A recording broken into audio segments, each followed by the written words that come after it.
அவர்களே, இயேசுவின் நாமத்தினாலே உங்களை வாழ்த்தி வரவேற்கிறேன். ஒவ்வொரு நாளும் இந்த வீடியோ மூலிமா உங்களை காண்பதில் மிகுந்த மகிழ்ச்சி, மிகுந்த சந்தோஷப்படுகிறேன். இந்த நாளிலே ஒரு வேத வசனத்தை காண்பிக்கிறேன்.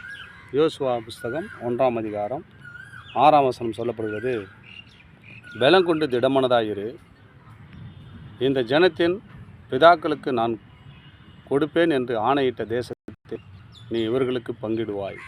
பாருங்கள், பலம் கொண்டு திடமனதாக இருக்கும். பங்குக்காக இருக்கலாம், வியாபாரத்தில் ஷேரிங் பண்ணியிருக்கலாம், அது கிடைக்காதப்படி இருந்துக்கலாம். ஆண்டவர் சொல்கிறார், பலம் கொண்டு திடமானதாக இருப்பா, இந்த தேசத்தை பங்கிட்டு கொடுப்பேன் உனக்குன்னு சொல்கிறார்.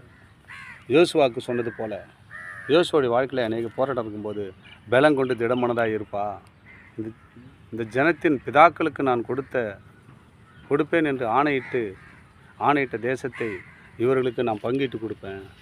நீ ஏன் பயப்படுற? நீ பிரச்சனை பண்ணிக்காத, சோதனைக்கு உட்படாத, நான் உன்னோடு இருக்கம்பா, நீ பலம் கொண்டு திடமானதாக இருன்னு ஆண்டவர் உங்களை பார்த்து சொல்கிறாருங்க. இந்த வீடியோ பார்க்குற அன்பு சகோதர சகோதரிகளே, நீ பலம் கொண்டு திடமானதாக இரு. கர்த்தர் உங்களை ஆஸ்வதிக்க போகிறார். எத்தனையோ பிரச்சனை சோர்ந்த நிலைமையில் உட்காந்துருக்கலாம், என்ன நடக்க போகுதுன்னு பயந்து கொண்டு இருக்கிறான். நீ பயப்படாதப்பா, திடமானதாரு, பலம் கொண்டு திடமானதாயிரு. நான் உன் தேவன், உன்னை விடுவது, உன்னை கைவிடுவதில்லை, உன்னை விட்டு விலகுவதில்லை என்று சொன்ன தேவன் உங்களோடு இருந்து வழிநடத்துகிற அவர் வல்லவராக இருக்கிறார். தொடர்ந்து இந்த வீடியோ பாருங்கள். வீடியோ பார்த்தா மட்டும் போகிற சப்ஸ்கிரைப் பண்ண மறந்து விடாதீங்க. தேவனுடைய நாமத்தை மகிமைப்படுத்த இது ஏதுவாக இருக்கும். ஆமேன்.